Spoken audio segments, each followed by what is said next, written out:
Radio Zumel 1000 ezali radio oyo ya bino ba peuple oyo bozali koluka vérité esika ezali yango wana tolobi na bino ete bolandaka Radio Zumel 1000 po ete Radio Zumel 1000 ezali radio oyo ezali kobimisela bino ba vérité oyo bokoki koyoka yango esika mosusu te kasi Radio Zumel 1000 epesi bino occasion po ete boyokaka nyonso oyo tobombeli bino na kati na masolo ya mokolo na mokolo. Ndeko mobali pe ndeko mwasi ebongi na bino koyokaka tango nyonso Radio Zumel 1000 pwede ezali radio oyo ezali kolongola bato kobanga pe kopesa ba information oyo ezali penza kati na bosolo yango wana ndeko koluka mosika te tala Radio Zumel 1000 ezali pene na yo yokaka Radio Zumel 1000 pwete ezali lokola vitamine B oyo ezali kokota na kati na nzoto na bino pe kopesa bino santé. Radio Zumel 1000 Radio ya vérité. Radio Zumel 1000 pour radio anezaka matata à partir ya soki ezaka soki na France mboka na Belgique na Allemagne monte un volcan yango ya bien Keba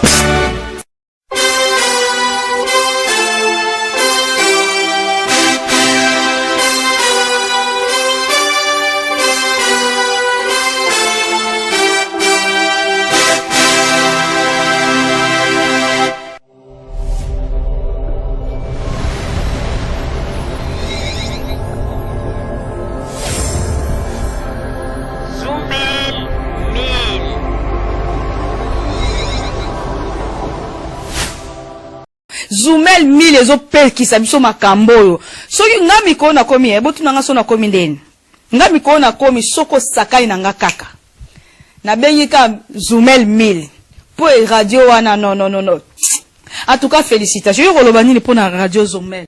Avez raison aïe.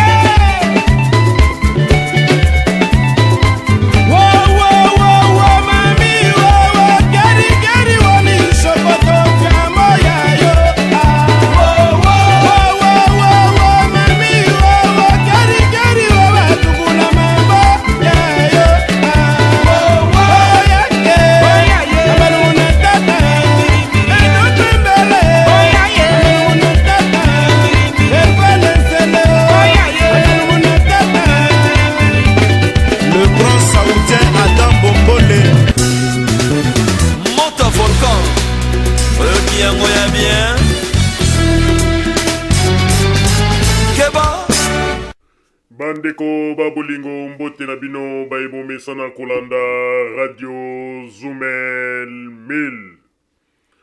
Bandeko babolingo lelo tozali na esengo mingi mpona kopresente bino ba emission na bino bomesa na kolanda mokolo na mokolo.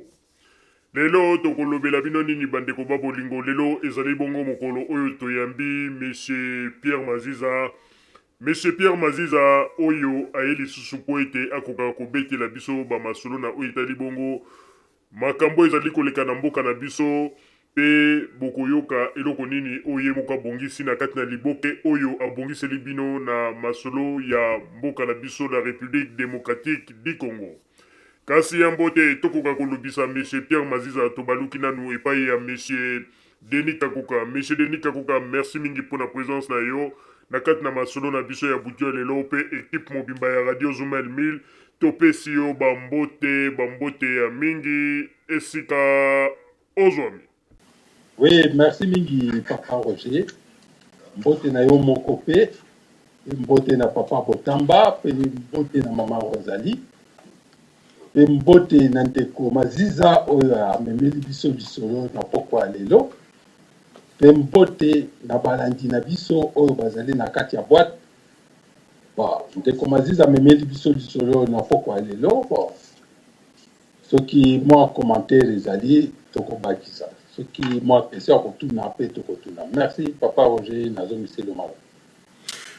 Merci, monsieur Denis Kakoka. Alors, on attend que tu baluki bongo et invité na biso ya butu ya lelo, monsieur Pierre Maziza. Monsieur Pierre Maziza, merci mingi pona kompenser lisusu koya kopesa un piste na ba Congolais na masolo oyo memeli biso na butu ya lelo. Kasi ya mbote tokoka kopesa wa maloba tout d'abord équipe mobimba ya Radio Zumel Milto Pesio bambote ya mingi esika ozwami. Oui, merci papa Roger Ngape Lokola, napesi yo mbote, napesi papa Jacques mbote, maman Rosalie mbote, ndeko de Kakoka mbote, e bandeko nyonso oyo tosanganaka na bango awa na kati ya forum, oyo bazwi ngonga te ya kozala na biso, napesi bango mbote mokolo oyo bakolanda biso, na bosanité balandi nyonso ya Radio Zumel 1000 na pesi bango mbote pe kimia na mabota na bango. Merci papa nazongselio maloba. Merci monsieur Pierre Maziza. Natango pe nazali kopesa bambote epai ya bandeko nyonso bazali kolanda biso kote ya boîte. Merci pour natana bino bozui pour na koya koyoka masolo nini oyo monsieur Pierre Maziza amemeli biso na butu ya lelo. Pe na tango oyo na banzi moto na moto akoyoka eloko nini monsieur Pierre Maziza koloba pe akoprendre bonne note pe na sima na yango oyo akozala na motuna akotuna pe tokozanga te kolekisa yango epai ya monsieur Pierre Maziza. Kasi ya mbote tokoka ko pesa bino monsieur Pierre Maziza to baluki na epai na ye moko. Monsieur Pierre Maziza, encore une fois de plus merci lisusu po ete na ndenge ozali tango nyonso tu kozala indifférente na oitali bongo masolo ya mboka. À chaque fois soko zwili kambo ozali koya po ete oyebisa na ba Congolais eloko nini oyo ozali kokanisa. Kasi pona masolo ya lelo monsieur Pierre Maziza yo moko koyebisa na ba Congolais eloko nini oyo bongiseli bango, masolo nini oyo bongiseli bango po ete bakoka koyoka ona butu ya lelo pe na sima na yango nde bango pe bakozwa bonne note po ete bakoka koyeba na ndenge ya kosala ba commentaire to kotuna o ba mituna nde tokoyeba pe koyoka biano oyo okopesa na bango. Sans plus tarder monsieur Pierre Maziza malobe ezali epai na yo s'il vous plaît. Merci papa Roger na ndenge opesi nga pe maloba pe na remercier balandi nyonso ya Radio Zumel 1000 ndenge bazalaka na biso fidèle. Lisolo ya lelo na pokwa nakanisi tozolobela libota oyo ya biso Congo. Soki nakoki kozwa yango neti libota po biso nyonso mama na biso nde mabele ya Congo wana. Nakanisi lelo mboka na biso tokomi komituna na comportement ya ba politicien na biso. Ya mabe bazali, ya malamu pe bazali.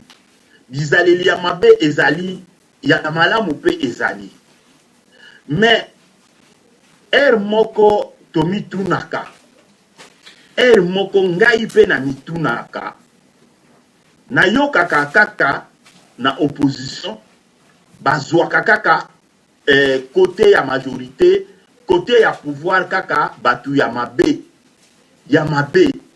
Moko soki na sali analyse na monaka neti ke ba oyo bazokoloba ke bazoko memela biso démocratie, bazo memela biso état de droit, mais soki otali na bizaleli na bango okomona kaka ke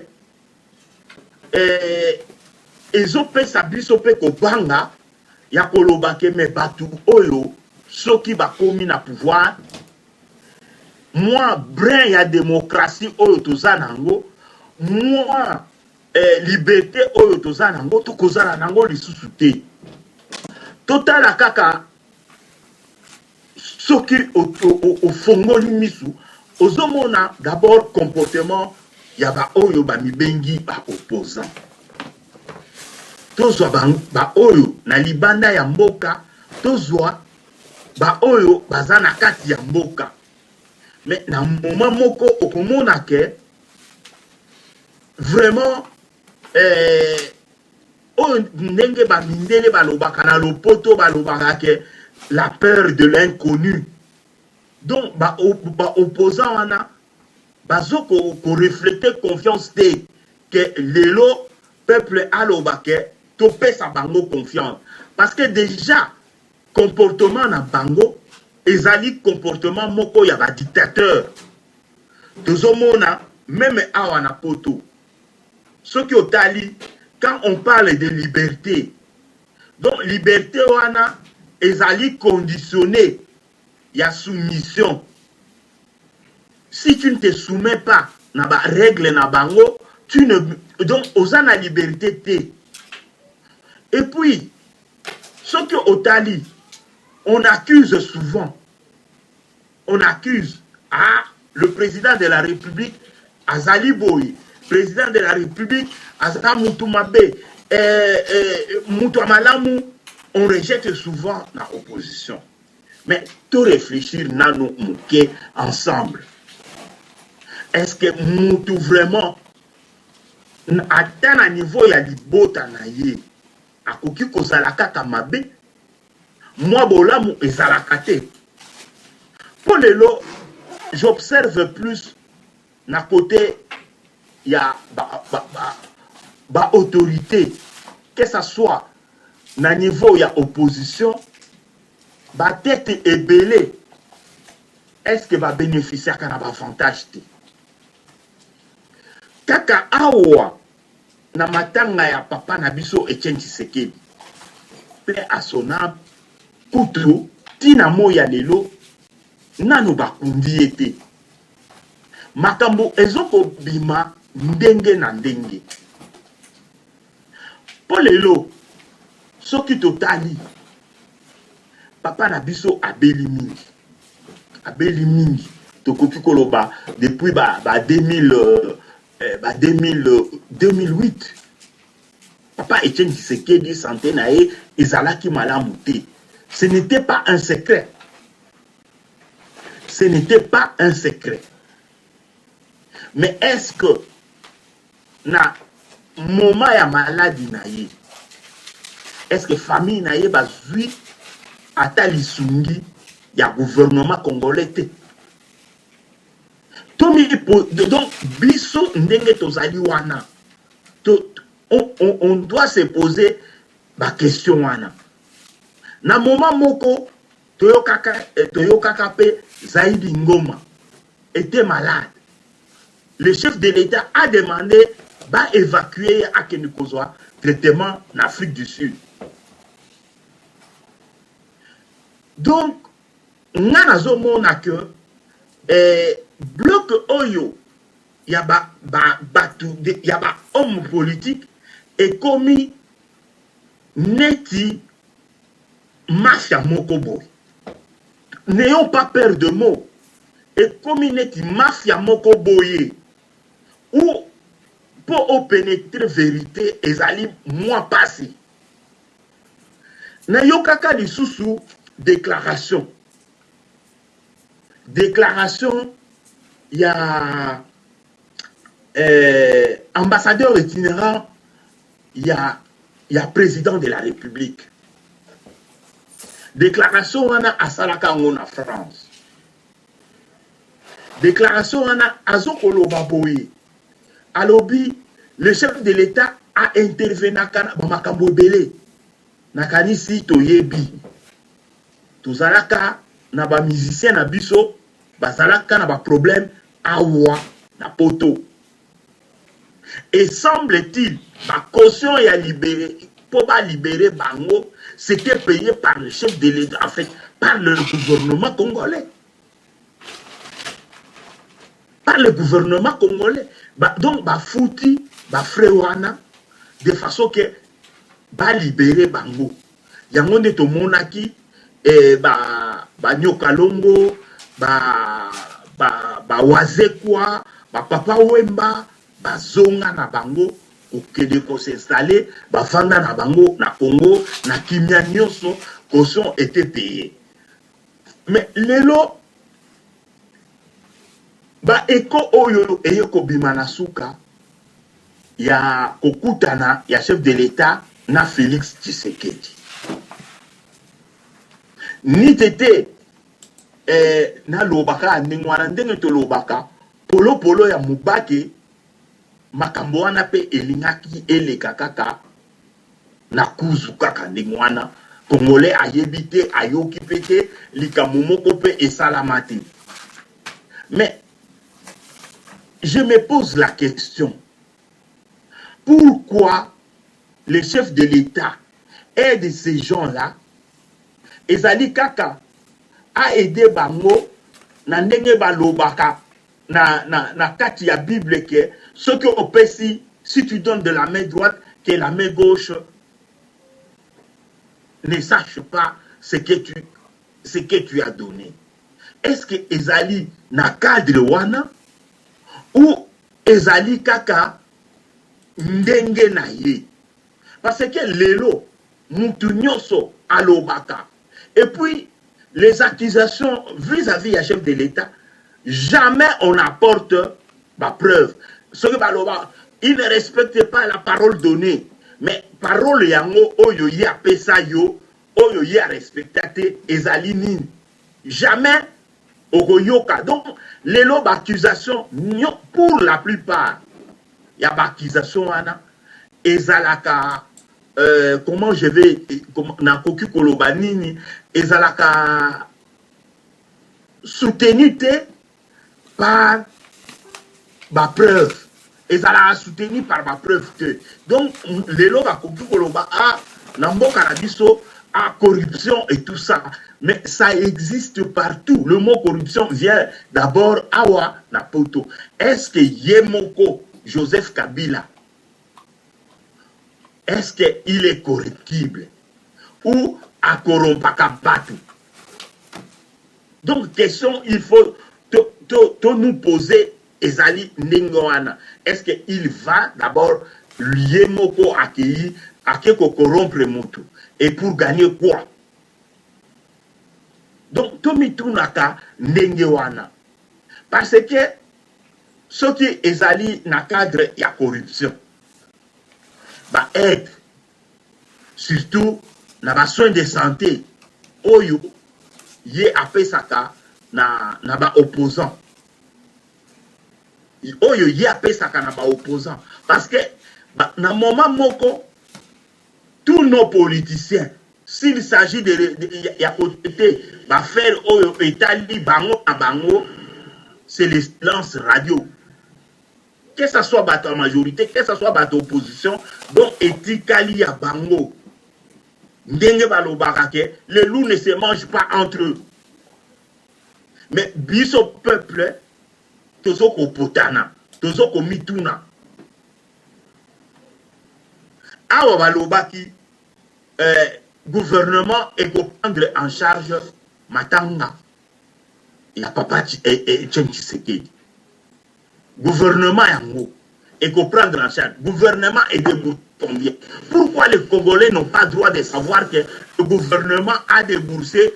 N'a pas cet exemple que à 100 000, on a ce jour, il y a famille Tshisekedi à Bruxelles. Est-ce que c'est par pudeur? Et que de l'autre côté, on dit qu'on nous donne Bango Kutu Bako Wanga na Balobi et on n'a rien reçu du gouvernement. Parce que côté on a Moussousoufé, on ne le dira pas. Voilà un peu Makamu Ndenge Ezogoleka Nakati ya bulle. Bulle Moko, Oyo Biso Bakomole, Tozo Monakaka, Ndenge Baloba Kaka, donc Ezogoleka Nakati ya Basak, que les Congolais. Donc, est-ce que ce n'est pas qu'à un moment, ceux qui Congolais, azoko yeba yango, d'abord, et que scandaliser bango, parce que ceux qui totali, mausolée, oyo, gouverneur, il y a vu la Kinshasa à Tonga, on a déboursé 250 000. Mais, qui a déjà enterré son père avec 250 000? N'a posé question. Qui a déjà enterré son père avec 250 000? Owana, Soki Ozukaka, il y a mausolée. Soki Wana Kaka, il y a mausolée. Mais Zoa Sikoyo, il y a un transport. Mais on va arriver presque à 1,5 million. on va arriver presque à 1 demi-million. Donc, et après, ce sont les mêmes personnes qui vont bénéficier mais ceux qui vont venir à chef de l'État Azali Moutumabe, Joseph Kabila Azali Moutumabe, à respecter la parole donnée. Mais l'élo, bandeko, tout le bakape, n'engenga na lobina et bandeli, l'opposition va nous amener vers la dictature.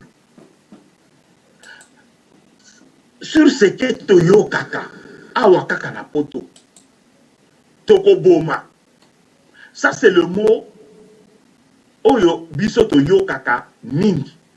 Ah, Toko Boma Bango, ceux qui te commis à pouvoir, Bogomona, Ndenge Eko changer. Mais qu'est-ce qui va changer? Alors que Bino Bozoko Mima, exemple, il y a bien été déjà à niveau, il y a un parti politique. Lelo, Bazoloba. Exemple, Moussous na koki kopesa. Ezali, tout le monde a qui Félix. Félix a accueilli Kuna, et l'autre a liboso a critiqué, pris à passeport. Pris à passeport, ils ont combien? Ah, passeport, ils ont na l'obakaka 200 dollars. 200 dollars. Mais 200 dollars, alors que carte ya IDPS na poto, dans le Benelux, c'est 100 dollars. Mais pour une validité, il y a une année. Mais ce qui aujourd'hui, passeport na validité, il y a 5 ans. 200 dollars, donc, ils ont en moyenne, dans le Bakaka, 40 dollars par an. Mais alors que la carte de l'IDPS vous coûte déjà 100 dollars. Il était à 200, à 20 dollars ou 20 euros en 2006. 2006. L'élo, 10 ans après, est commis déjà dans 100. Pour validité, il y a une année. Donc, en 5 ans, il y a validité, il y a passeport. Combattant ou militant, il y a IDPS, doit débourser au moins 500 dollars pour toujours rester membre, il y a IDPS. Voilà un peu la comparaison. L'élo, on ne fait que critiquer. Mais autocritique, exacté. Na biso ba Congolais, autocritique, exacté. Congolais a yebi comme ça la autocritique. Est-ce que ce que les opposants font dans leur parti, est-ce que bazoko appliquer démocratie? Est-ce que maloba na bango, même na ba chaîne, na ba nini, est-ce que ezali application y a démocratie? Est-ce que ce qui démocratie est à la caté sur le plan national? Est-ce que eux ils sont en mesure de tenir de tels propos? Est-ce que ma propos y a Nengwana du temps de Mobutu? Est-ce que Bandaki Kobima? Donc, à un moment, nous devons nous dire, nous devons nous poser la question wana. Pour ça, la paix autocritique. Pour les lots, depuis le mois de janvier, le mois de février, Oyo, Papa Nabiso Etienne Tshisekedi, Nzambe abengi molimo na ye. Lelo tozo kende presque na fin il y a donc to komi déjà na mi il y a 5e mois. Le corps de notre papa n'est pas encore enterré. Donc, ils ont poussé Batou de faire parfois certaines recherches. La température, il y a la morgue. Ils allaient de 2 à 4 degrés, plus 2 à 4 degrés. Balobi corps na ye ezali na mort. Mais imaginons, malgré mboka na biso ezali neti na poto te, mais imaginons un peu, après combien de temps mama yemo a vidaka ba morgue parce que ekoki kotenir lisusu te. Et dans quel état bakor wana ezalaka,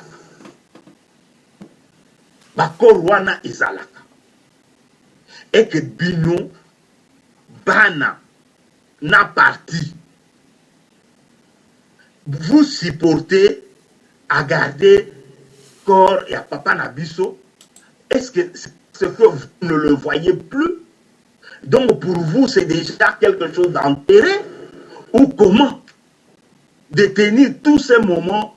Bozo salapé ba voyage, ya musika. Donc papa Nabiso Etienne Tshisekedi, sa famille biologique tolo baningwana, on dirait ba salelié matanga te, bana na ye on dirait ba salelié matanga te. Donc 40 jours ici électif, ce qui est commis déjà 3 fois 40 jours.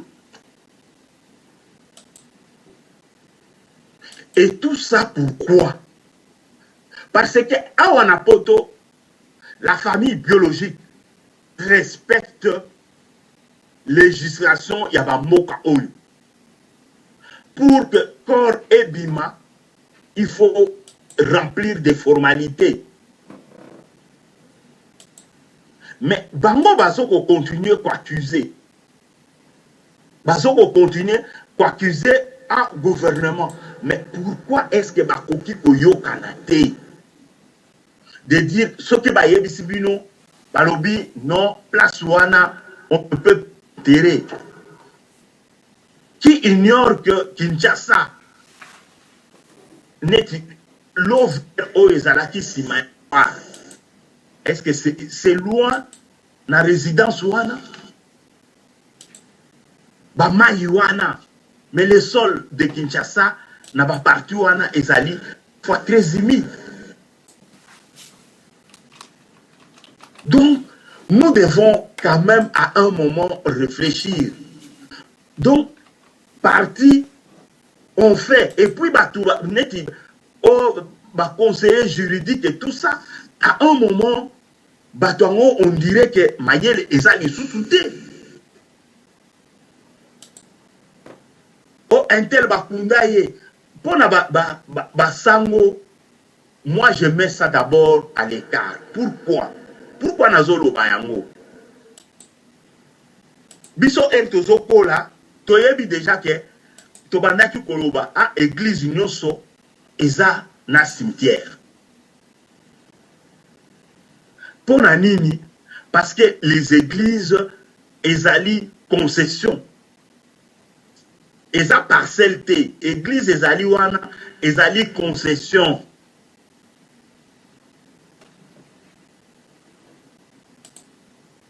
Concession wana ezali bambula na bambula. Ekotika la ya église. Mais ba parti politique na biso awa neki na poto komona église wana eza ya 1900 ou ya 1800, mais ça reste toujours pour l'église catholique.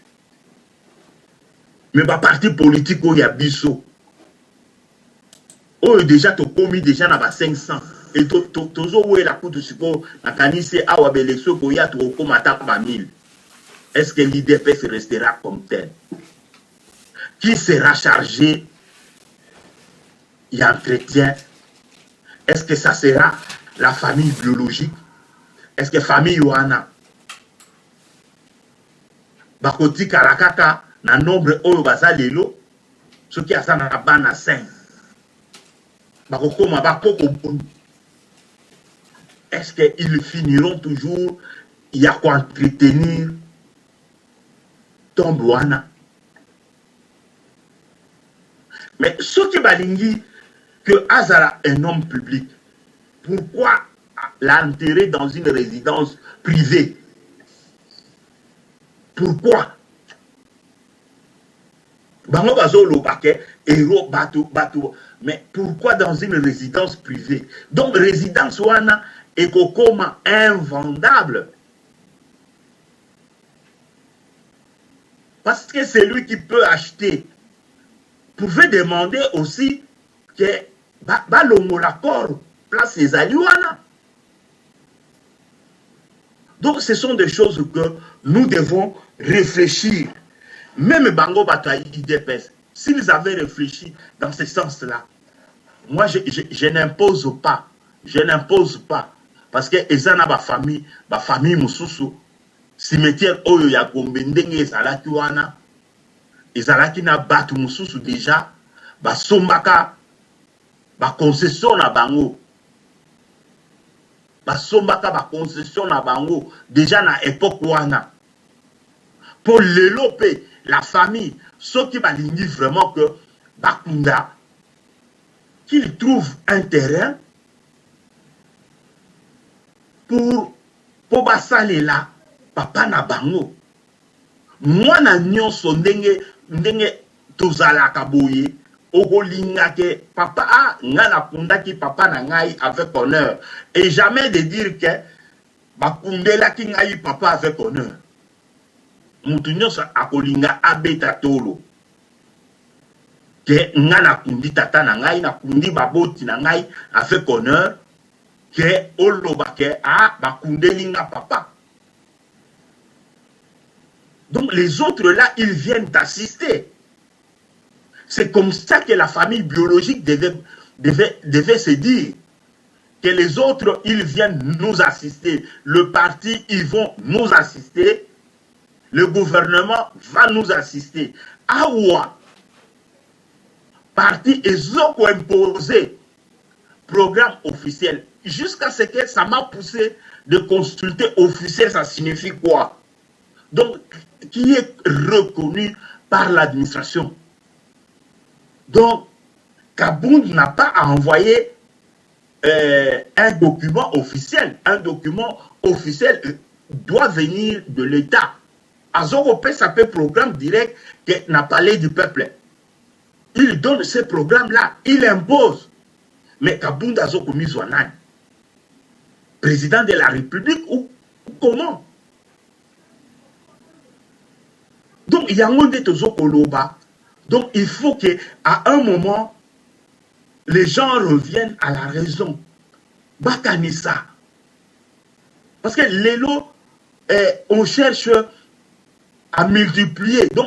Donc bah, faut qu'on se multiplier jusqu'à ce qu'on va plus se retrouver. Donc il est grand temps que biso ba congolais tolo ba ke donc bino ba politicien arrêtez un peu, réfléchissez en tant que batou. To même ba sentimenté. To même ba sentimenté. Kokunda mutu na simandaku na ba village, c'est souvent mwana muke, un bébé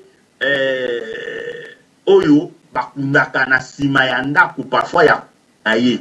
Si on retrouve batom na ba moka, c'était dans ce cadre là mwana liboso e koko bakundaye na sima ndaku koko naye pour donc eza c'est ba coutume. Mais imaginez l'élo en disant qu'on va l'enterrer. Bakunda, tu sais qu'elle dit, derrière siège est parti. Et le deuil va se tenir où? Et Batou, oyo bino bozo kolobake, bakoya honoré. Est-ce que ça sera seulement de l'IDPS ou Egozala et la nation congolaise? Que Moutou, il y a UNC, Ayepe Wana, qu'on se recueille, qu'on dépose une gerbe de fleurs. Est-ce que Borobanda ou fouti ça? batiqué ou comment? Alors que cimetière, c'est un lieu public. Le cimetière, c'est un lieu public. Et puis, non, vraiment, ils pas si mini. Ils pas si mini. Pour l'élo, je ne suis pas prophète, mais na allure oyo, opposition na biso, même. Nous risquons de nous replonger dans la dictature. Et dictature, wana ekozala sanguinaire. Ekozala, donc ekozala ya somme. Parce que l'opposition aujourd'hui ne fait pas peur dans le sens que bako gagner ba élection, mais fait peur dans le sens il y a politique na bango. C'est qu'ils vont nous amener. Papa Roger Nakanisi, pour l'instant, na sukiwana, tozela mituna ya bandeko, et puis ba intervention pe ya bandeko. Merci Papa Roger la zone Selio Malo.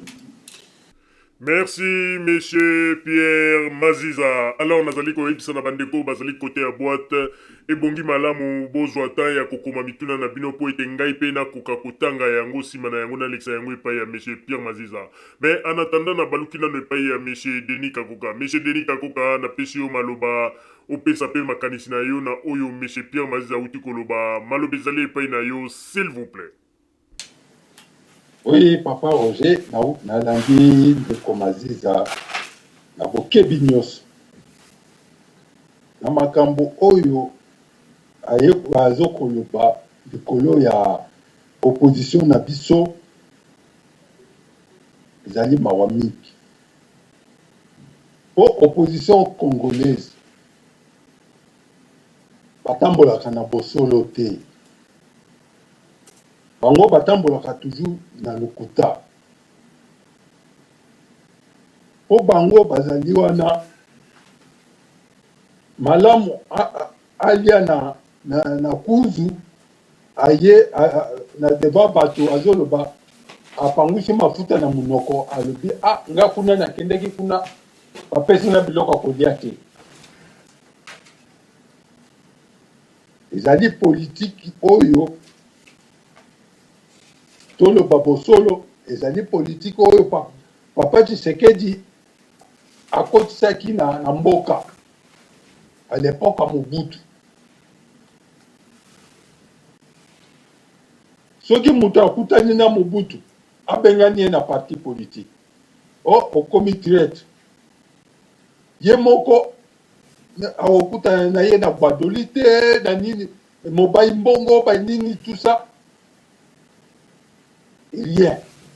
Mais kaka soki mutu mususu ba nommé ye ministre yo au comité ba bengani.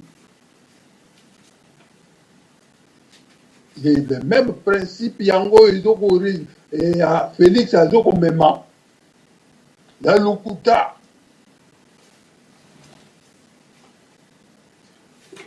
biso awa tozalaki awa nasi na loba de tout mosusu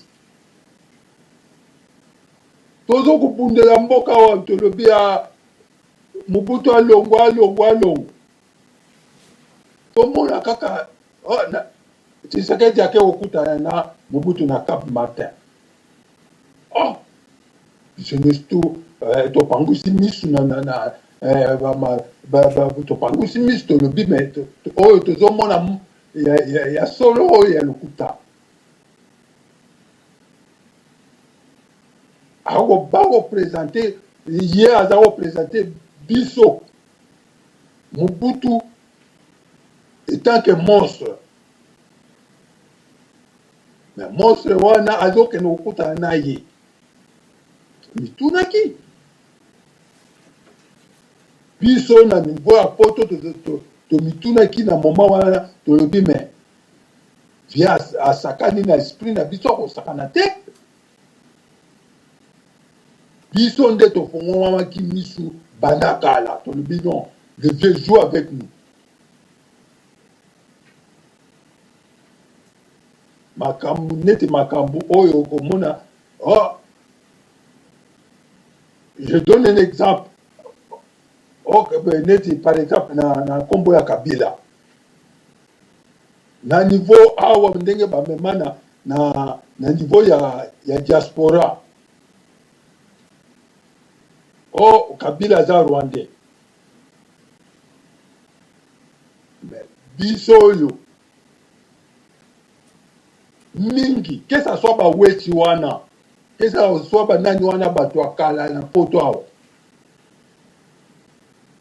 Biso to yeba kike Kabila na mwana ya mobali oyo ya soda oyo abatelaka ye na parce que na zamba parce que politique ya ba Rwandais kuna ezalaki mingi papa Roger nazoyebisa yo mingi ba diaspora bakendeki kuna bitumba wana mingi bazongaki na bokono bazoya kozonga mbangu mpo baya kose faire soigner mpona nini barwandais baza koluka koelimine bango moke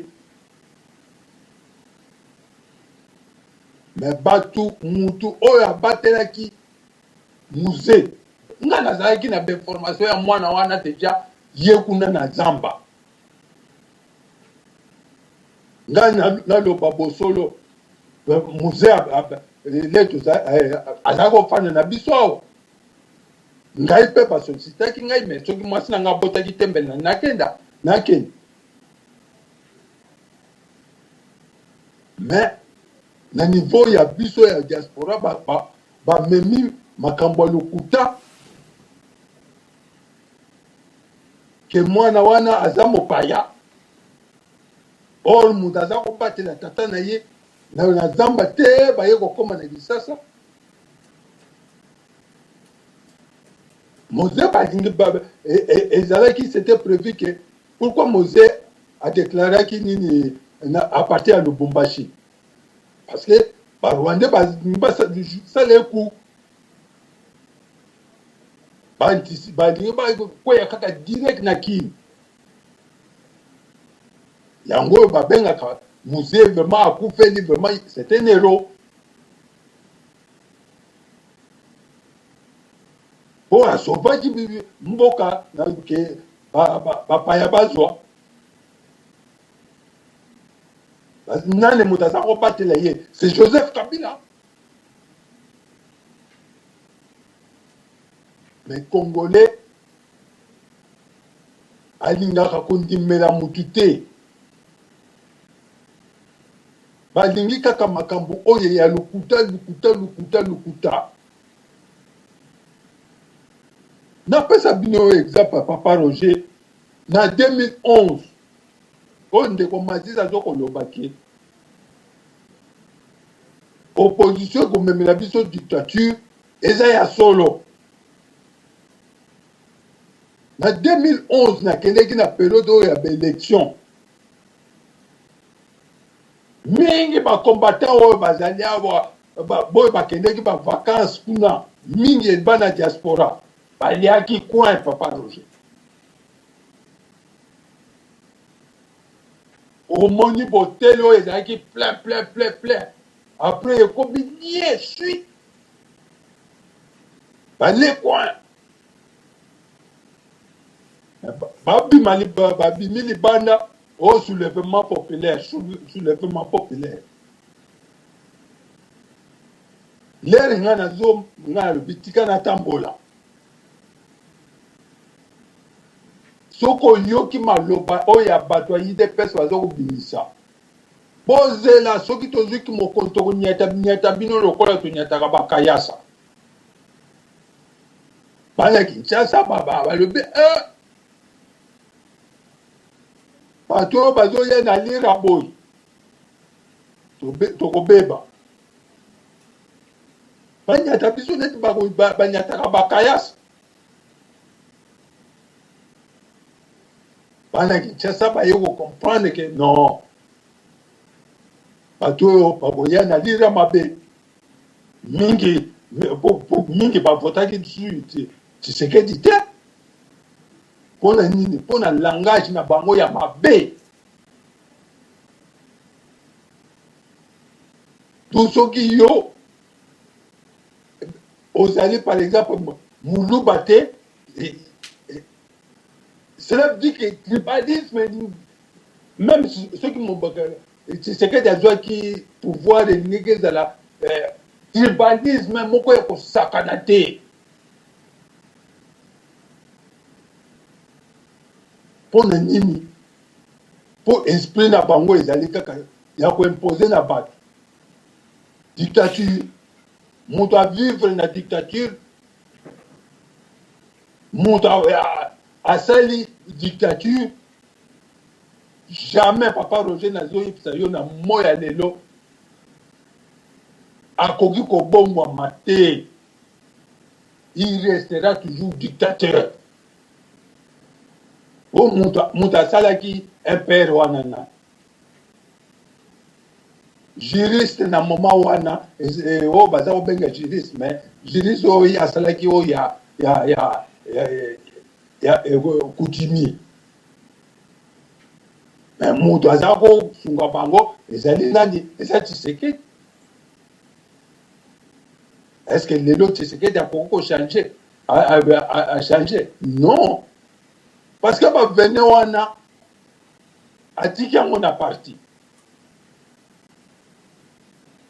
Yango yo Félix a komu ko mema lisusu ba vene wana.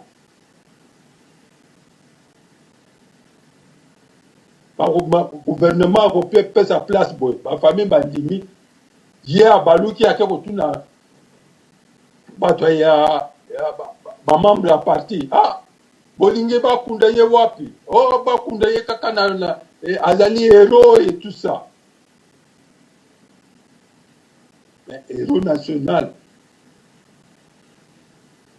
Ezalaka, Moutoyo, Akoufi, Liwaya, il y a violent, abominé ya koboma.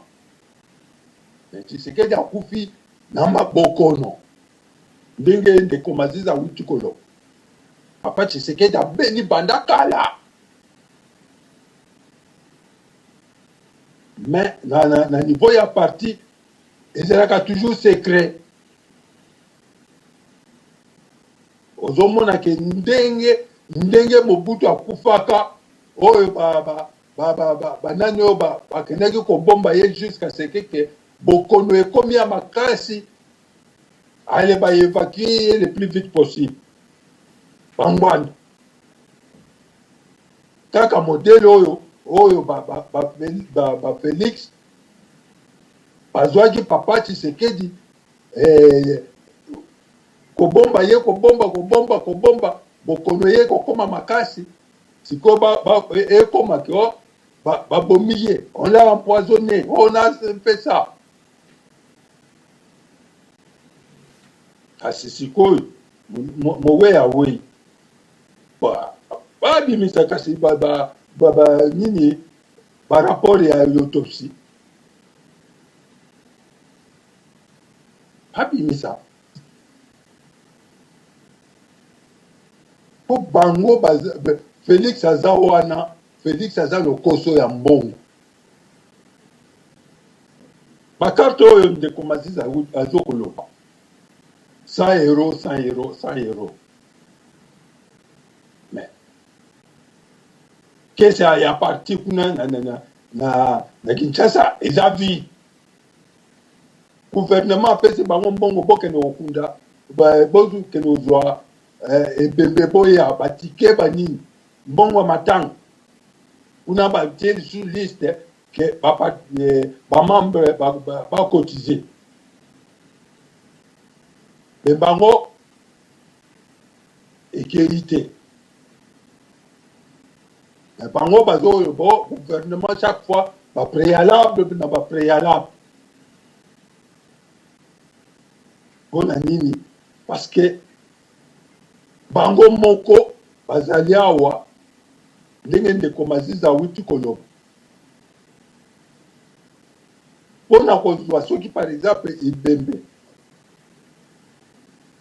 akufi même ate batie ye na caveau provisoire soki batie ye déjà na loi ezali neti bokundi ye na bamboka oyo tofandi. Il faut bo entamer baprocédure mosusu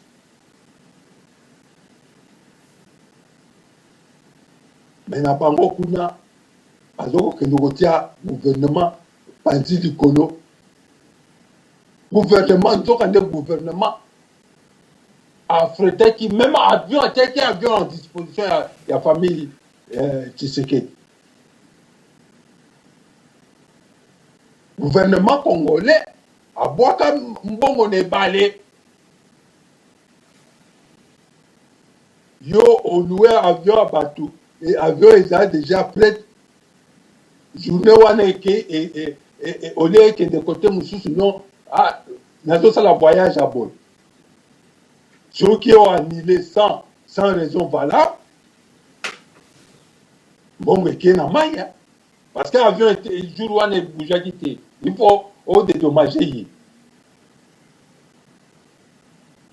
kuna na niveau ya mboka andreki mbuta abimisi mbongo bapesi bango mbongo ya matanga bafamille baye awa bakomi kosakana na bato ya gouvernement. Ce n'est pas normal. Yango oyo tokomi komona ke politique ya Congo ekomi ya escroquerie, ekomi neti mafia, po ekomi neti muyibi yo okende obendi kote oyo okomi ngando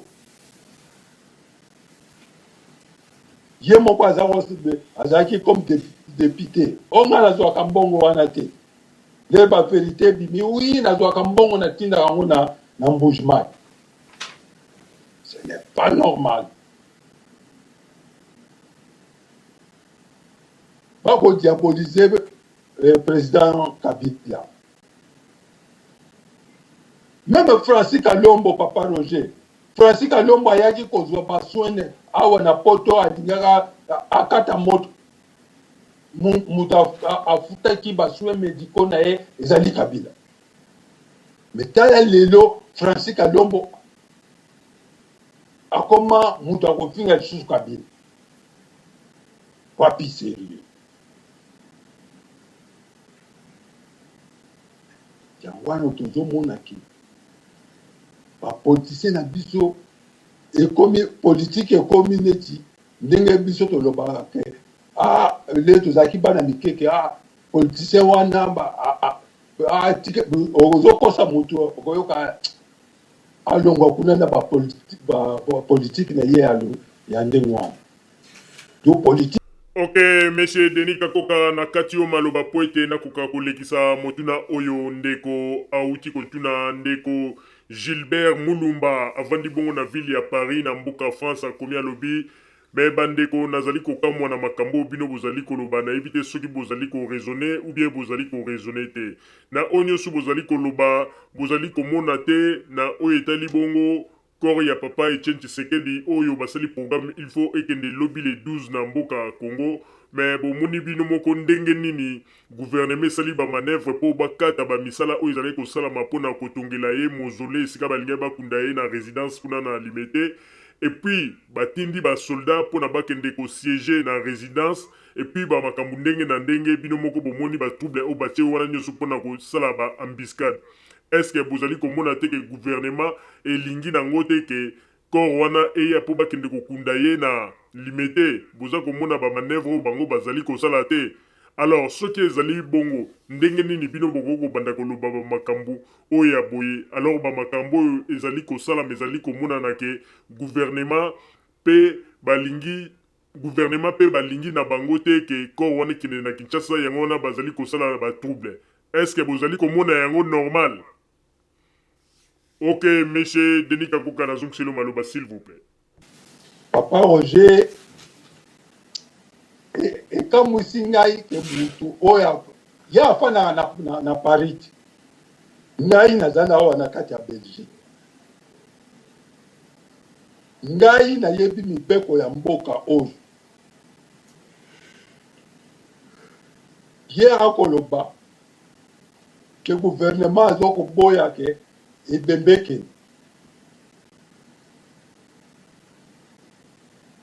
soki ebembe eza na frigo bobenga ye moko Félix bobenga ye Félix akende kolakisa bino na mongo wana otala ebembe yango oyo bobenga ye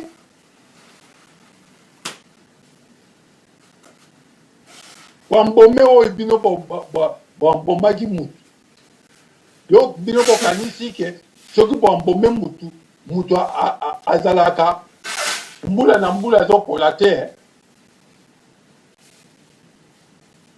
ndeko mazizi awuti koloba frigo esalaka na 2 degré 4 degré meme yo na frigo na yo mulumba soki nani otuni wana na frigo na yo soko tie mbisi obie meme ata Thompson tia yango na frigo après combien de temps ekopola mutu basi bakundaki na caveau provisoire esengaka autorisation estimation et tout ça baproduit oyo bango batiaki ye na nzoto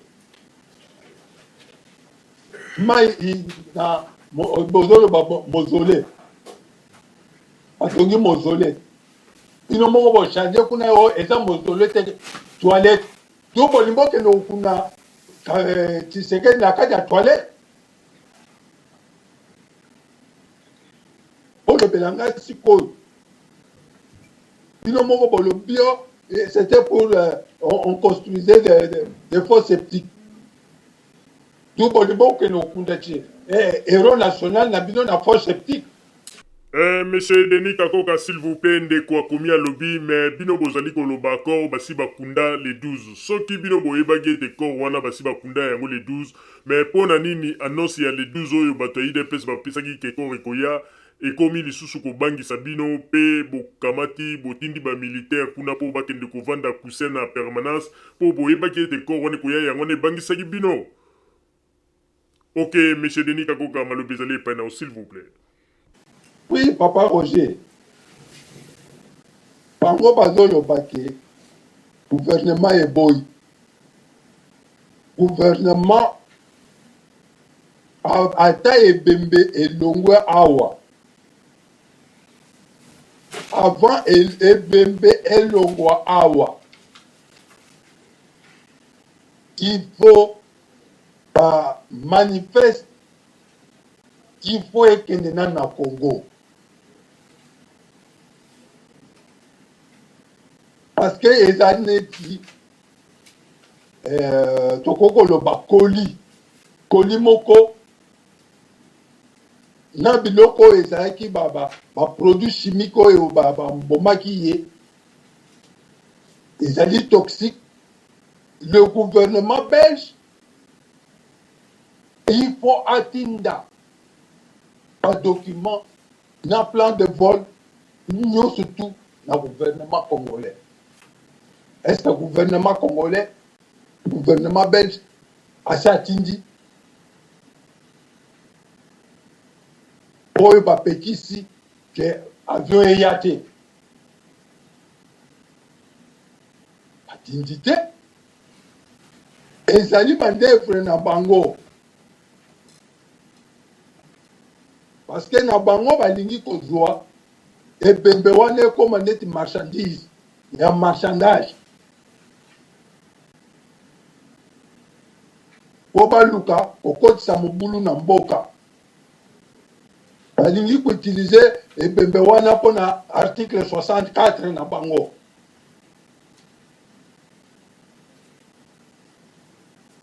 Soki bango balobi ke gouvernement eboyaki balakisa bapapier oyo ya baplan de vol parce que avion avant ekende il faut ezala na plan de vol na autorisation. Même en Belgique.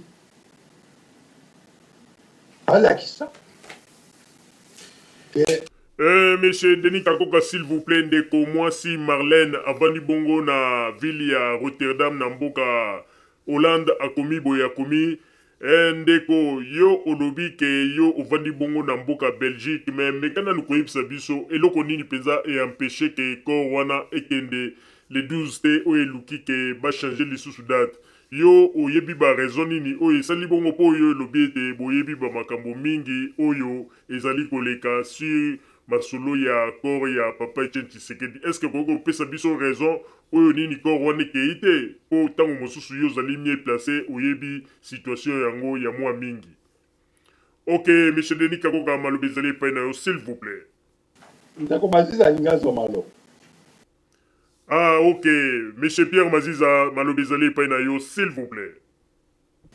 Papa Roger, merci na bandeko Mulumba nandeko Marlène. Vraiment nakobanda nanu na ndeko Mulumba. Sur décision na communiqué oyo ya IDPS. Ezalaki qu'il pleuve, qu'il neige, le corps du président sera à Kinshasa le 12. Cela veut dire que aucune condition est qui empêcher départ et accord n'a arrivé à accord le 12 wana. Donc pour vous dire que le gouvernement n'était pour rien. Et en plus de ça, le problème à Kinshasa ne se pose pas sur l'arrivée du corps. Le problème se pose sur le lieu d'enterrement. C'est ça qui pose problème à Kinshasa. Ezali arrivé à Corté. Ce que bandeko il faut bayeba. Gouvernement a boyité. Mais le problème oyo biso tozo koloba ezali problème que IDPS est commis net république et commis donc Kabunda commis des président ya république oyo ya IDPS. Donc il commence ya kozwa ba kopesa ba ordre Natindi lettre na Obemi Naku. Au lieu même dans le style de solliciter. Mais yé azokoloba bakopesa bino programme officiel. L'officiel vient de qui? Ça vient de l'administration. Ça ne devient pas d'un privé.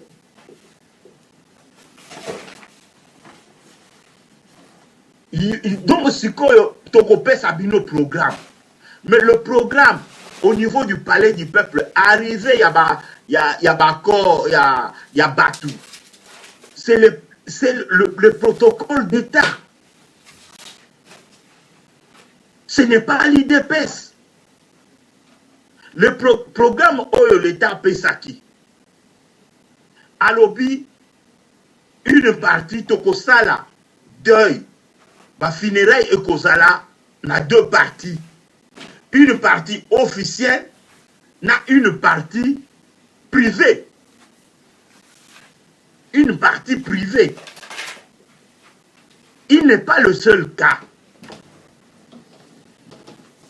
Avant de laisser à Papa Nabiso Etienne Tshisekedi, on a enterré Mwando Nsimba. Est-ce que Boyoka problème? Mwando Nsimba, il a été mené à palais du peuple. Le lié officiel et si le corps est remis au niveau de la famille. Papa Wemba, malgré qu'il n'était pas politique, c'est ce qui s'est fait aussi. Bazui, après Bapesi, le corps de Papa Wemba est passé par Molokai. C'est ce qui devait se faire na Papa Etienne Tshisekedi. Le corps arrive en tant qu'ancien premier ministre. Le corps passe par... Parce qu'il n'a pas été seulement premier ministre, il a été aussi le vice-président de l'Assemblée nationale Natangwa Mobutu. lelo biso même nazwa kaka et nazo souhaité. Il y a beaucoup, par exemple, d'avocats bazalaki autour ya papa Etienne Tshisekedi. Soki moko nzambe abengi molimo na ye. Mais qu'est-ce qu'on fait? Corps wana, au départ, levé du corps ezali nde batu ya corporation na bango. Basali levé du corps eleki na palais de justice. Basali ba cérémonie na bango. C'est seulement après bazuye bapesiye na famille. Ça se passe comme ça. Bapesi mutuana na famille. La famille, mais bango bako accompagner bino. Mais le corps est en disposition de la famille. Mais l'élo IDPS cherche à imposer. Mais à imposer un programme, à réquisitionner le palais du peuple, en oubliant que pour l'instant, il y a la session, et il faut que va disponibiliser, parce que c'est un lieu donc inviolable, donc c'est la zone rouge. Donc, biloko wana nyoso, bato a IDPS bazoko ignorer yango. Bazoko ignorer yango. Je viens de lire quelqu'un qui intervenait souvent na ba chaîne ya télé, na compte à IDPS. Il vient de démissionner. Il vient de démissionner. Je viens de lire ça. Hein, le prof Doris Dumbi démissionne de l'exécutif du parti et demande à Félix Tshisekedi de retourner dans le bon sens. Ça ne sert à rien de combattre Bruno Tshibala qui n'est pas un ennemi pour l'UDPS. Donc voilà un peu où ça va nous amener. Donc il faut que Bisoto Yeba que l'État azali l'État. Ce n'est pas Félix ni même Kaboun qui doit donner des ordres sur les institutions. Si il y a un lobby qui n'a parlé du peuple, n'a soit exemple wana que Korekoya n'a parlé du peuple. Mais Bango en plus, ils ne veulent pas de gens. Donc, Batu Oyo, le palais du peuple, il y a le président du Sénat, il y a le président de l'Assemblée nationale, qui ne sont pas des l'UDPS. Alors que ces gens-là, on ne veut même pas les sentir. Que ce n'est pas ce gouvernement qui doit enterrer. Mais maintenant, moi, est-ce que vraiment, biso ba Congolais, tout raisonné nanou, tous on a batuko, tout raisonné, même si le villa là est immense. Je ne pense même pas que villa wana eleki et oyo ya Franco na munene. Je ne sais pas.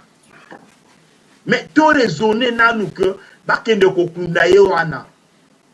Mais moi, je vais dire comme ça, peut-être na nécropole, et ça encore malamu. Tous, soyons quand même sérieux. Soyons quand même sérieux. Même oyo na cimetière, il y a Gombewana, place au Bapesaki. D'abord, le plan, il était joli. Est-ce que vraiment aujourd'hui, vous pensez que l'UDPS peut sortir de l'argent plus que le gouvernement congolais? Bokani, si vraiment, à Koki ko engagé pe Moutou, au-delà, non, soyons quand même sérieux. Même si au Bango, parfois quelque part on peut comprendre. On peut comprendre, mais qu'ils se mettent, va raisonner. Après, tu limite au coquille, ça 120 jours. 120 jours. Mais en Belgique, Bazoto Samibeko, on respecte la loi. Et le cercueil que Papa Nabiso Etienne Tshisekedi était exposé na Bruxelles, ce n'est pas le cercueil destiné à transport. Ils ont cercueil Yoanate. Le cercueil doit être fermé hermétiquement. On accuse le gouvernement de pouvoir empêcher la compagnie aérienne et même accord. Mais ce qui n'est pas vrai. Ce qui n'est pas vrai. Le pilote a droit, Yakoyeba, qu'est-ce qu'il transporte? Combien de pilotes Kiti ça va refouler? Combien? À Boyi? Alors, il y a insécurité dans le voyage. Mais maintenant, imaginez que vol ordinaire et comme et que Moutou na niveau aéroport, bagage à Batu Bungi et tout ça. Parce que Batu, il y a IDPS Bakolinga, Bakotati na tarmac, bagage à Batu et Kobunga. Les gens, les passagers seront à l'insécurité. Nzela et Gozala, embouteillage, Batumususu, par exemple, aujourd'hui, parfois, quelqu'un qui va acheter le billet, il peut demander, il dit que bon, pas le même vol que, par exemple, la dépouille de M. Etienne Tshisekedi. C'est son droit. À Kokikolobayango, à lobby, pas le même vol. Parce que na yebi que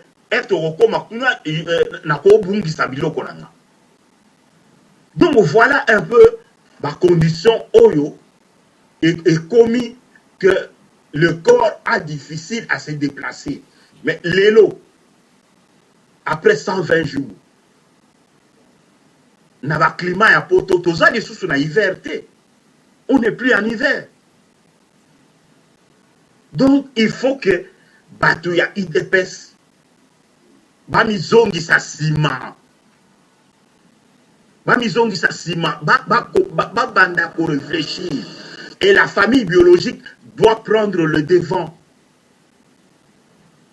Besoin le devant.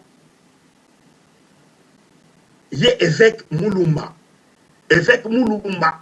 Et rien à paroisse naïe. Est-ce qu'il pose la question de savoir n'a chrétien? Il leur pose la question. La Senko vient faire des réunions à Kinshasa. Est-ce que va consulter à chrétien?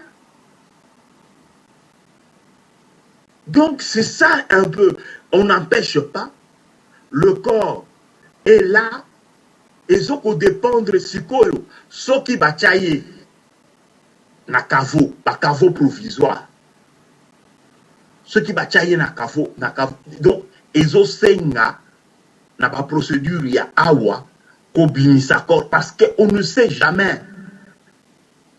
Transfèrement wana. Donc, Ezali, ce sont des personnes spécialisées. Parce qu'ils peuvent trouver que corps est sali à des gars ou cercueil est sali à des gars. On ne sait jamais. Donc, il faut que Batou. Donc, moi, mon souhait était que au moment où la ville commençait à prendre ma disposition, il ne fallait pas que Bango Baboya. Donc, il ne fallait pas. Ils avaient décidé en disant, bon, na Kinshasa, na Mboujemaï, on va lui trouver une place où na Kabeya Kamwanga, on ne peut pas lui refuser, et tout ça. Et non, Kaboum est en train d'induire, je ne sais pas, il oriente ça sur base de quoi, il est en train d'induire la famille na erreur moko munene. et erreur moko munene. On empêche, mais mutu nyonso ayebi. Yo kende na Kinshasa wana loba ke olingo tonga pharmacie. Bako senga yo ba document. Bako yebisa yo par exemple que ah non, y a déjà une pharmacie peut-être à 50 mètres, donc tu ne peux pas construire ou installer une autre pharmacie ici. Donc babiloko wana nyonso ce qui va commodité wana, ba conformité wana. On doit se soumettre. Ngai lopango wana na lobby on peut enterrer. Problème exacté. Mais lopango wana ekokoma invendable. Ba parti politique ndenge ezokokufa. Awa batu bazokolongwa. Batu bazokolongwa. Ekosuka suka parti politique wana ekotikala biologique. Mais toyebi biso nyonso. Le problème est l'héritage de la famille. Aujourd'hui, on voit Félix. Est-ce qu'on voit Félix en tant que chef de famille ou en tant que responsable de l'UDPS? Posons-nous la question. Parce que si c'est en tant que membre de la famille biologique, ce n'est pas lui le responsable. Asana Bakulu Tunaye. Ce n'est pas lui le responsable. Awa na Belgique, bango bazo otosa. Ezali kobimisa awa komema awa, il faut ba document. Kobimisa awa komema awa, il faut ba document. Dans avion, il faut ba document. Est-ce que ces documents-là, ils en ont? Parce que déjà, na date wana, ndenge balobaki et que va yoko annulé seulement hier, le corps devait se retrouver déjà dans le service il y a bruit cargo pour bazoko il faut pas conditionner en haut ba biloko wana ekotaka en toute discrétion. Donc voilà Papa Roger nakanisi ndeko oyo il y a France, Moulumba, il faut aller bakaka que le gouvernement n'empêche pas, mais Bayokana. Moi je trouve que c'est indigne de l'enterrer na place Oyo Bango va saluer choix. Je trouve ça indigne. Ils ont correspondre à la valeur à Moutou. Ils ont correspondre à la valeur ya papa na biso wana te bakende okunda na simanda. Dans quel but? Je préfère encore même que Moutou azoko tambola parce que Moutou nyonso ce bolobi que il est le monument mais le monument on ne le cache pas. On ne le cache pas. Moutounio ça collé à pouvoir oh mais c'est quoi ça? Ah mais c'est un tel, il a vécu à telle époque. Mais bon, le Congolais l'appelle le père de la démocratie. Ah bon? Allons voir. Moutakiti accueilli. C'est comme ça. Parce que papa na biso atikeli biso ata document mon côté, il n'a pas écrit. Il n'a pas écrit. Il avait beaucoup à écrire. Mais il n'a pas écrit.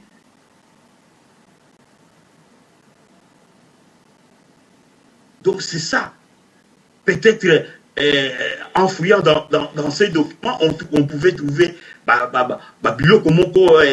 des choses importantes où on peut exposer.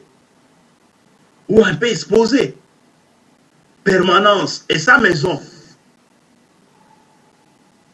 Pour Atiki, je ne crois pas des enfants mineurs. Ndakunaye, Ndakuya président Kassavubu. Le gouvernement a pris balobi que Ndaku Oyo et comme patrimoine, il y a biso exposé documents, bureau naïe et tout ça.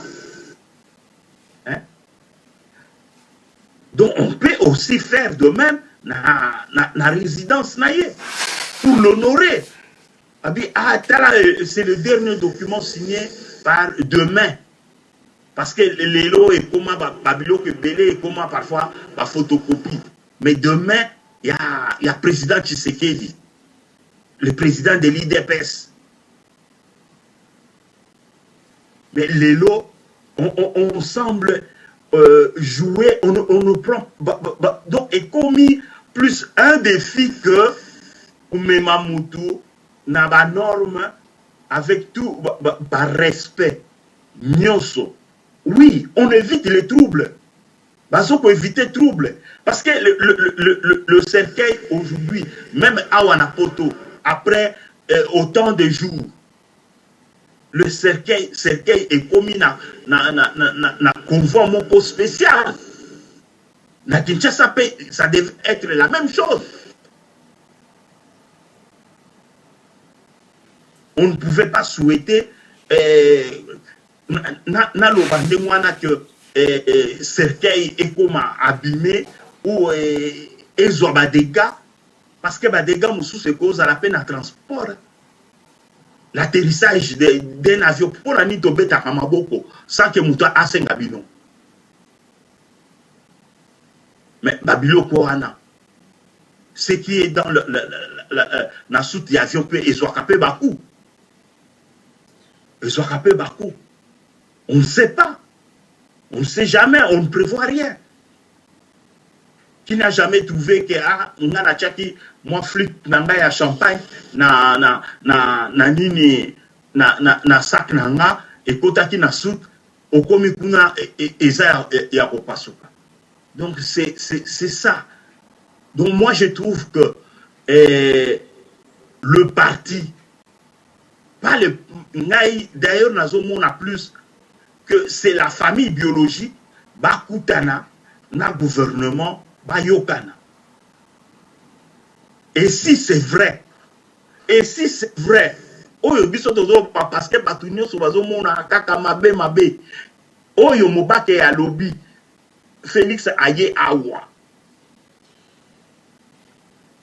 Na conseiller ya Sassou, a commis awa, Félix me parle.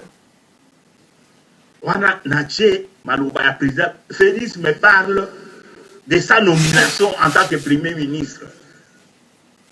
Moi, je lui dis, arrête. On devait parler du funérail du patriarche. Mais toi, tu me parles de ta nomination. Donc, voilà un peu.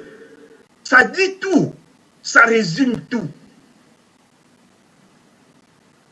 Et donc, ce qui osé kaka maloba wana, omoni kaka nyonso oyo ezo koleka. Ndenge bana matagi baloba. Donc, IDPS ndenge basa wana ba diembeli na corbillard. Ba diembeli na corbillard. C'est triste. C'est triste. Kaka Kobima. Donc, c'est tout ce que nous venons de dire. Kobimisa kaka gouvernement, bato amabe. Donc, gouvernement wana efala ata eloko moko ya malamu te. Alors que baso médicaux ya ba opposants et belé. Ceux qui sont reconnaissants le remercient. Neti famille à Mobutu. Aujourd'hui, même la famille de Mobutu parle du retour. Bayokanaki na ba concertation. Retour et accord à Mobutu. C'est au niveau aussi de la famille. Mais nous ne savons pas ce qui se passe dans le Maroc.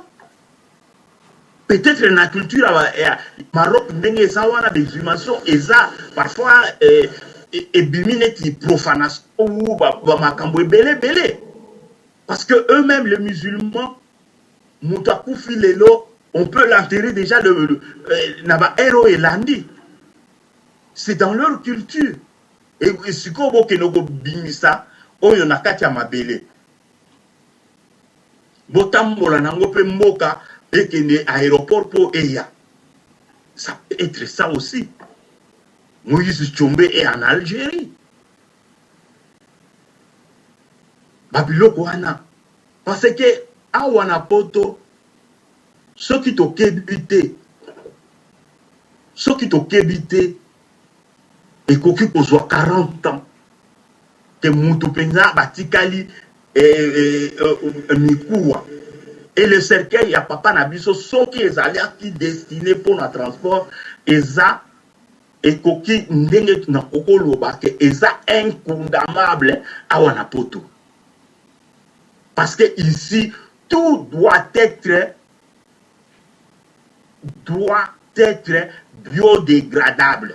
Mabaya, banini, oyo ekoti na katiwana. Mais ce qui na transport, na exact kibino, cercueil ya libanda, ya mabaya, bois massif, épaisseur 3 cm, oyo ya kati en zinc, le zinc ne se décompose pas. Ok, monsieur Pierre Maziza, totikali na 5 minutes, topesa pe monsieur Denis Kakoka Maluba, simana yango, na kozongtino Maluba, pona toyeba ndenge nini ya kokende kokanga masolo na biso, ya butu ya lelo. Monsieur Denis Kakoka Maluba, ezali epai na yo, s'il vous plaît. Oui, papa Roger, bon, na lundi, Ndeko Maziza, la réponse oyo ya pesi Ndeko wana, yango nga na lobaki ki. Ceux qui bango bazo condamner gouvernement. Bango bato ya IDPS. Bana ki sabiso ba preuve que gouvernement azo boya. Yebembe yango. Gouvernement congolais azo boya tala ba document boye na boye. On to kondima bango. Tas. Ceux qui oyo e komi ya maloba kaka wana tukoki kondima yango te. Peuple congolais ou diaspora idepesa akosa bino te parce que ndenge Ndeko Maziza awuti koloba soki babimisaki ye deja na esika oyo azali même Belgique elingaki kondima te ke atikala libanda. Il fallait kende. Pobana. Bako tosa mibeko ya mboka oyo. Mais kuna na Congo, bazoko lakisa keo, bango bazoko imposer pe loi kotoyi. Ta. Wana kaka ba mascarade ya pam.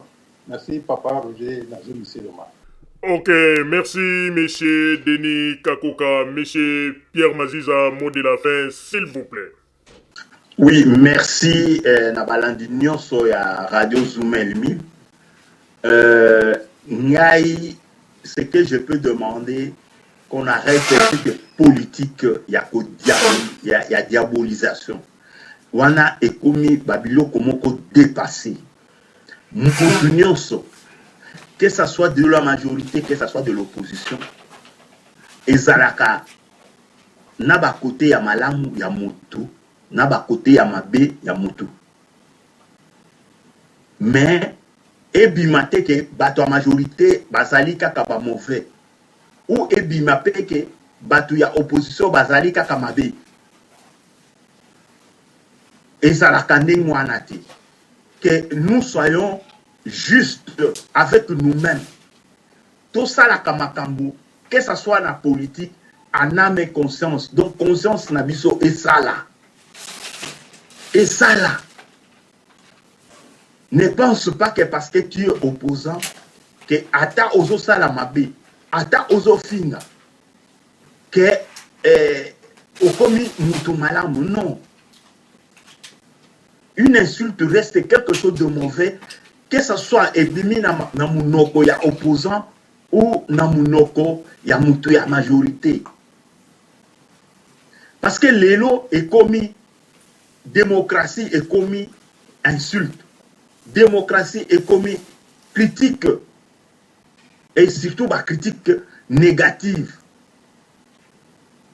Donc mutuana asali eloko moko ya malamu te. Alors que biso to yebi kaka continuité. awa scandale oyo, si c'est que on dit que Sami Badibanga a vidé résidence officielle na ba meuble, soki eza ya solo, eza soni munene. Voyons quel genre de personnes nous aurons affaire. Ba oyo bazo koloba, qui était très critique, alors que Matata Mponyo lui a laissé des mobiliers yo oya au Congola comme na tango ya Mobutu. Ndenge ezalaki ba ministère oya koya atie bakiti na ye erazo kende frais d'installation et outil pas ya l'état erazo kende à vider bureau et tout ça. Ndenge moko, même ceux qui sont aujourd'hui na G7 wana, qu'est-ce qu'ils n'ont pas fait? Olivier Kamita wana, combien de jeeps et limo kakandengwa. Mais aujourd'hui, ce sont eux les donneurs de leçons. Donc, il y a de mauvais partout, il y a des bons partout. Donc, toye baka et tout petit cas politique, il y a diaboliser baninga que ils sont mauvais. Il y a accusation, même les gens n'arrivent même plus à porter un jugement de valeur. Namaloba oyo ezobima na munoko na bango bazo mona ngana zo na landaka parfois ba débat mususu na Kinshasa. Je suis scandalisé. Oyo kamakambo ezobima na munoko ya juriste, que ça soit nani professeur Njoli, je pense que ndenge balobaka awa na lopoto, on dirait que diplôme na ye azwa ki ngona kati ya pochette surprise. Donc il perd pratiquement son latin. Donc a commis na sentiment moko donc bazo zoye mutu amayele parce que aza mutu amayele mais azo bimisande buzo bana munoko. Nous l'avons critiqué ici. Biso to saba juriste, on a critiqué, on a fait un débat sur l'article 70. Mais est-ce que Kokani biso kutudu et Kokani na oyo ya cour constitutionnelle et bimisi. Mais oya ye Kokanaki. Voilà un peu babuzoba oyo ya biso batu. Ya biso batu. To salaka en tant que yo ozali professeur loba bo solo oyo ke bana na yo bakomi livre na maloba na yo que un constitutionnaliste mosusu a jugé à sepeli a ningisi motu que to dévier population na ba mensonge. Voilà Papa Roger na sukyo ana, merci bon année. Merci, monsieur Pierre Maziza, Bandekoba Bolingo, Tokomi Bongo na Sukaya Masolo na Biso Masolo, Oesangisaki Biso na sujet qui toko monsieur Pierre Maziza memela ki biso to pesi merci na yemoko monsieur Pierre Maziza oya memela ki biso sujet na butu ya lelo to pesi pe merci na monsieur Denis Kakoka pe merci na ba auditeur o balandi biso pe merci na ba oyo bazoki occasion ya kotuna na mituna epai na bino pe tolobi bandeko ba bolingo to komi na suka ya masolo na biso to kosenga na bino bozala kaka bisika bozali na sima ya bangonga nde to kotalisa bino basango to bombela ki bino ya radio Zoomel 1000. Merci. Radio Zoomel 1000. Pour radio on est à Matata. À partir de il y a suki ezaka suki na France, n'imboka na Belgique, na Allemagne. Monte un volcan. Qui a bien. Keba.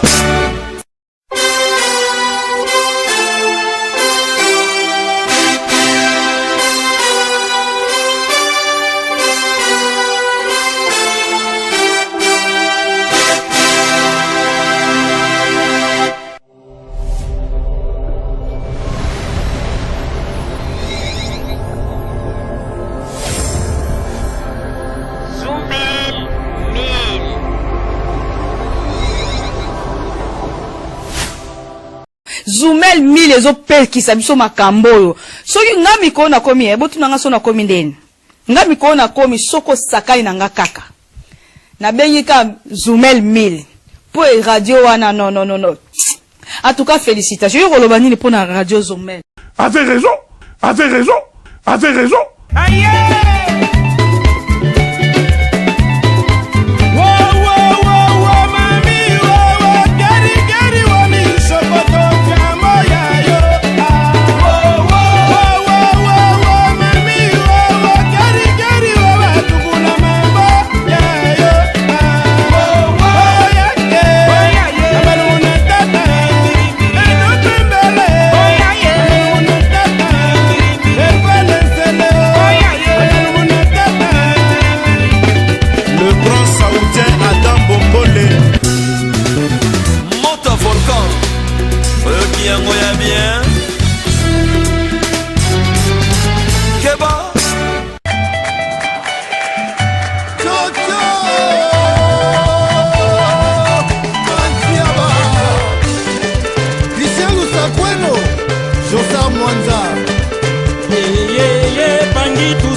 Président Bodise, Tuzola Sananga, Betona Beto Mosaïko yoyo, Luzolo yoyo. Adianti Mokomba Koba. Adianti Mokomba Koba. Allez, puissons ça. Adianti Mokomba Koba. Adianti Mokomba Koba.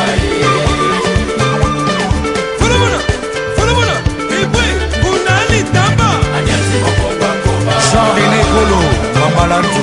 Adianti Mokomba Koba. Adianti Mokomba Koba.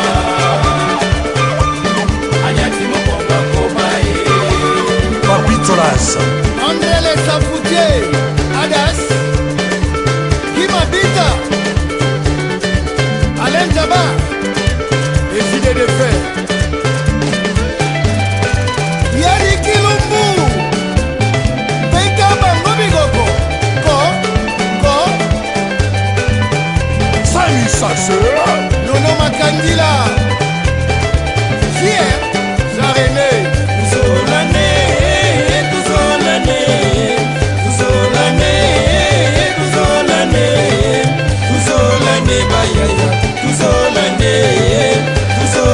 bayaya, Tuzolane aye. Soba de Soba, Soufiat, Tuzolane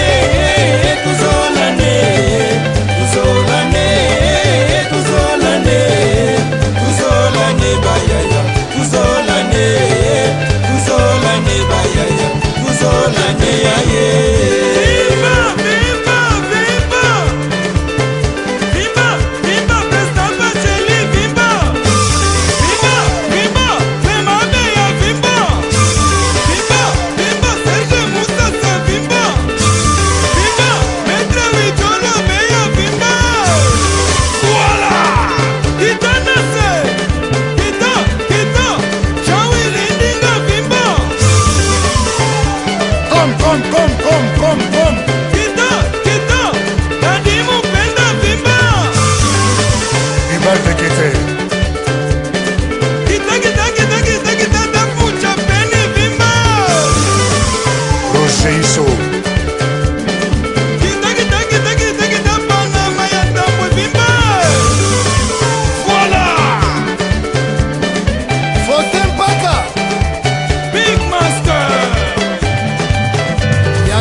Samba.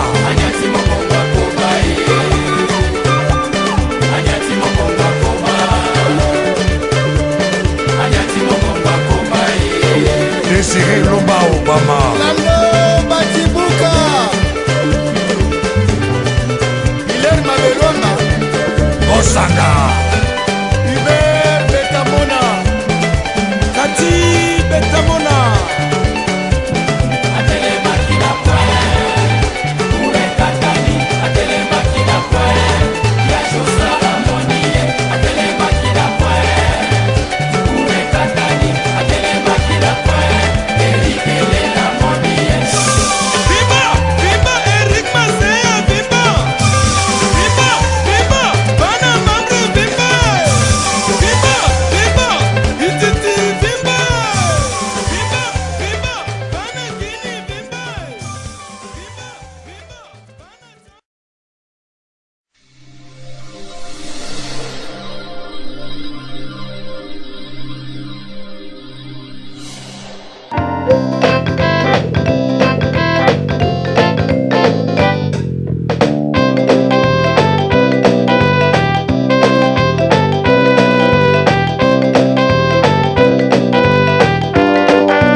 bandeko babolingo na banzi duti kolanda émission na biso oyo tosileki kolikisa yango po ete boyeba basango nini oyo bino bokonde kozela na banzi ete moto na moto asili kotire leson na ye na oyo esili kolobama na esika oyo yango ete tosengi na bino ete boboto ezala na bino na bafamille esika bozwani na banzi ete mbala ya nsima biso bato ya Zumel Mil tokozanga te mpona kopesa bino lisusu basango oyo esengeli mpona bino tosiki wana mpona lelo merci mingi www.zumelmil.com ezali wana mpona bino na banzi ete bokozala dessus te nsima ya bangonga nde boyebi nini oyo tobomeli bino merci.